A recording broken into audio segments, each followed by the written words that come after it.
Boa noite, boa madrugada, bom dia, boa tarde, seja quando for, bem-vindo, bem-vinda a mais uma leitura bíblica, caminho de autoconhecimento e fé à luz da Bíblia. Convido você à oitava parte e reflexão do título sobre a oração, contido no Sermão da Montanha, no 6º capítulo do Evangelho segundo São Mateus. Então, sem mais delongas, vamos começar. Mas antes, é interessante lembrar que no vídeo anterior vimos 6 pontos principais, mais 6 pontos principais que Jesus procurou nos direcionar com a oração, o Pai Nosso. Primeira é que a palavra tentação refere-se a ataques e testes espirituais.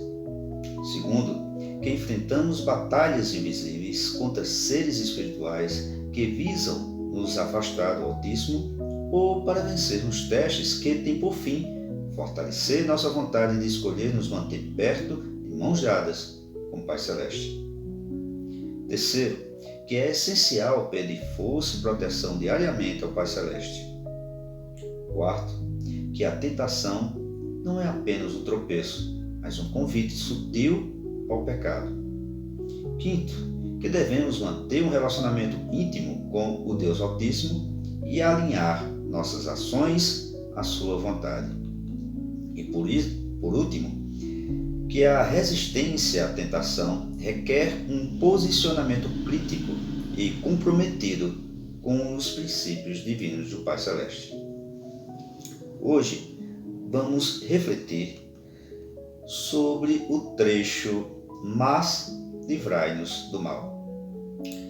Com esta frase, o Cristo do Deus Altíssimo nos mostra que se faz necessário também pedir diariamente ao Pai Celeste nos livrar e resgatar de todo e qualquer mal que quer dominar nossos pensamentos e nossa própria vida como um todo. Contudo, vale considerar que, segundo o filósofo grego Sócrates, só existiria apenas um mal, que é a ignorância. É interessante destacar que o termo ignorância vem do latim ignorantia, que significa não saber. Contudo, considerando o contexto bíblico e conforme a ideia do filósofo Karl Popper, ela seria uma consequência tanto da falta de conhecimento como também da escolha em se recusar a adquirir o conhecimento, nesse contexto, acerca da vontade do Altíssimo, inclusive em decorrência da falta de compreensão que, por sua vez, vem da falta de reflexão correta acerca do que o Pai Celeste quer de nós. E a consequência disso é um atraso moral, promovedor de diversos males a quem cai em tal estado espiritual. Mas é importante notar que os males que são expostos tais pessoas com baixo nível evolutivo e baixo nível vibracional, de modo nenhum significa castigo de um divino juiz bravo e justiceiro. Não, de modo nenhum, pois significa tão somente a consequência do próprio pecado cometido. Isso porque o ato de se recusar a agir em contrário os mantém presos e, por que não dizer, escravos do próprio pecado que os arrasta para as consequências do egoísmo, do orgulho, da falta de caridade, do liberalismo desenfreado, da desobediência, da rebeldia e do imediatismo. O livrai-nos do mal expressa, portanto, um pedido que vai além de nos ajudar a escapar dos braços dos tentadores. Vale aqui destacar que, conforme a concepção de Jesus Cristo e o Novo Testamento, somos tentados por uma combinação de 3 fontes básicas. Em primeiro lugar, pela natureza corrompida do mundo, ou seja, devido ao estado da humanidade frente à escolha, decisão e atitude do ser humano em desobedecer o Pai Celeste. Além disso, que também expressa o baixo nível evolutivo e limitada sabedoria que o leva a se entregar à vergonha, ao medo, ao vitimismo, à mentira e ao interesse de se separar do seu Criador.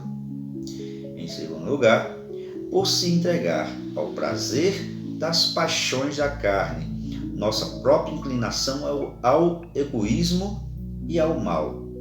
Situação esta que, por si mesma, se mostra tanto como um estado decorrente da ausência do bem, como também de um estado provisório de imperfeição, já que, considerando que tudo está em movimento e seguindo rumo a um processo de evolução, a maldade de modo nenhum é um estado permanente, ou seja, da mesma forma que a criança que se corrige dos seus defeitos no decorrer do tempo, a pessoa má reconhecerá um dia seus erros e se tornará boa.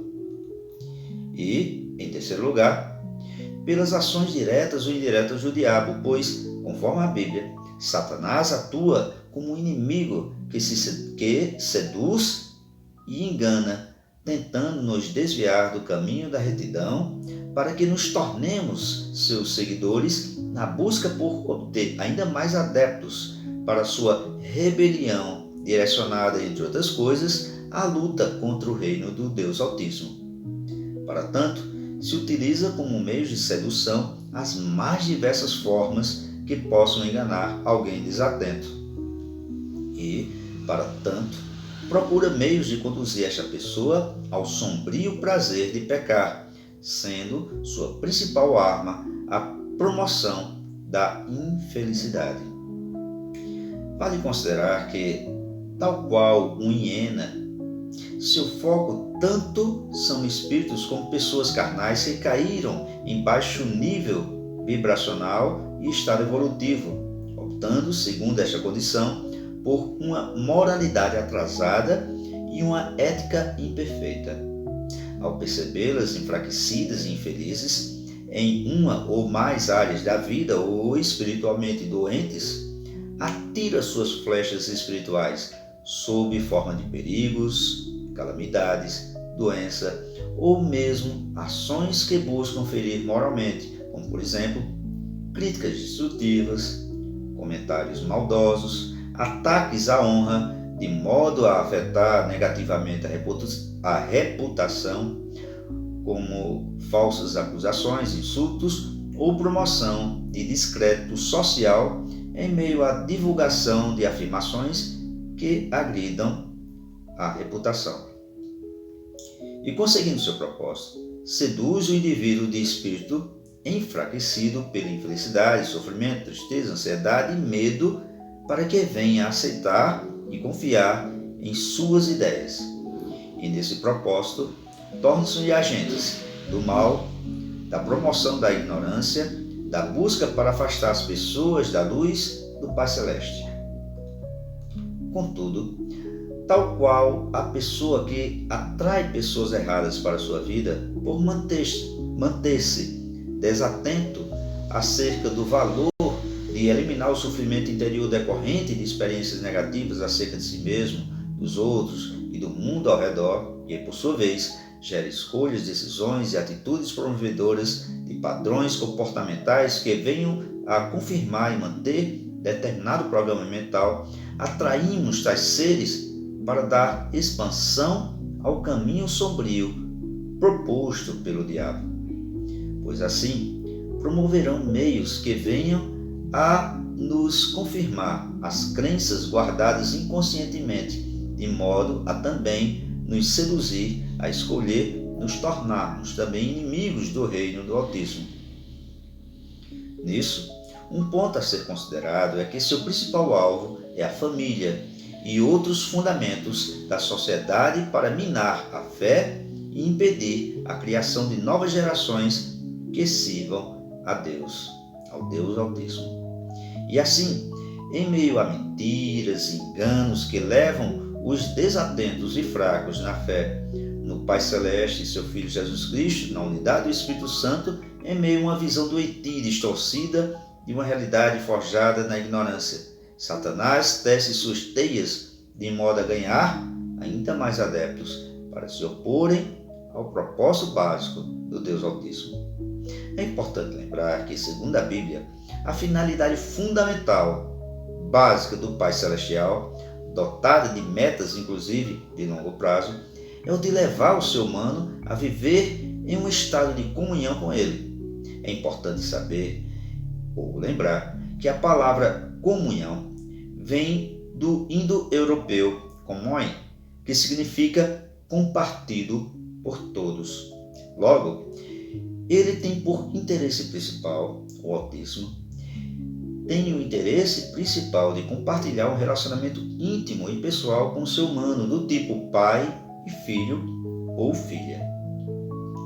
Relacionamento este que nos leve a tornarmos de fato sua imagem e semelhança, ou seja, agindo da melhor forma possível em meio a um processo evolutivo constante para agir de acordo com o seu divino caráter, regido por amor, justiça e compaixão, bem como pelo ato de obedecer sua vontade, colocando-a em primeiro lugar nas decisões relacionadas a qualquer área da vida, e pelo interesse verdadeiro de viver uma vida de adoração a Ele, e isso de forma prática, o glorificando, ou seja, o louvando e homenageando sua presença e memória dos seus feitos em ações e atitudes, e não apenas em palavras. Dessa forma, ao pedirmos diariamente para nos livrar do mal, estamos orando para que Ele, o Pai Celeste, nos resgate do mal que busca tanto dominar nossos pensamentos, palavras e ações, como também drenar nossa esperança e roubar nossa paz. Jesus nos direciona, portanto, a pedir que o autismo nos dê liberdade total, de modo que venha nos ajudar no combate contra tudo que ameace prejudicar nosso próprio propósito existencial de vida e nossa fé. Conhecer quem é o Altíssimo, reconhecer sua presença e assemelhar-se a Jesus Cristo através da obediência amorosa, o que nos leva, em resumo, a escolher depender dele. E essa dependência expressa a atitude humilde de expressarmos que sozinhos somos vulneráveis, pois deste modo demonstramos que confiamos sermos mais que vencedores, tendo o Altíssimo ao nosso lado, em seu amor, justiça e compaixão. Além disso, expressamos a vontade que o Pai Celeste não só nos guie em meio ao perigo, mas que também nos fortaleça e nos capacite para enfrentarmos os mais diversos tipos de inimigos, inclusive quando nos tornamos inimigos de nós mesmos. E, assim, que possamos tanto superar a nós mesmos como nos afastar de tudo que possa nos levar ao erro em favor da prática da retidão, seja para conosco mesmo ou para com quem vier a interagirmos. Além do mais, também mostra ser um clamor de um guerreiro ou guerreira que sabe que está protegido por um Deus amoroso, onisciente, onipresente e onipotente, que nos tem como filhos e filhas, merecedores e merecedoras de serem protegidos e protegidas. E que, justamente por isso, jamais lutaremos os combates da vida sozinho. Além de tudo o que fora dito, quando estivermos passando pelos momentos mais difíceis da vida e sentirmos fracos e sem tiver forças para caminhar, Jesus nos direciona, com tal frase, a lembrarmos da necessidade de termos a absoluta convicção de quem caminhará, quem caminhará é o próprio Altíssimo, nos levando dos seus braços e nos embalando com seu amor. Bom, ficamos por aqui. Desde já agradeço sua curtida, seu compartilhamento. Se não for inscrito ou inscrita, que se inscreva, a fim de que o canal se torne ainda maior e, desse modo, possamos levar o Evangelho a muito mais pessoas. Fique com Deus e até a próxima.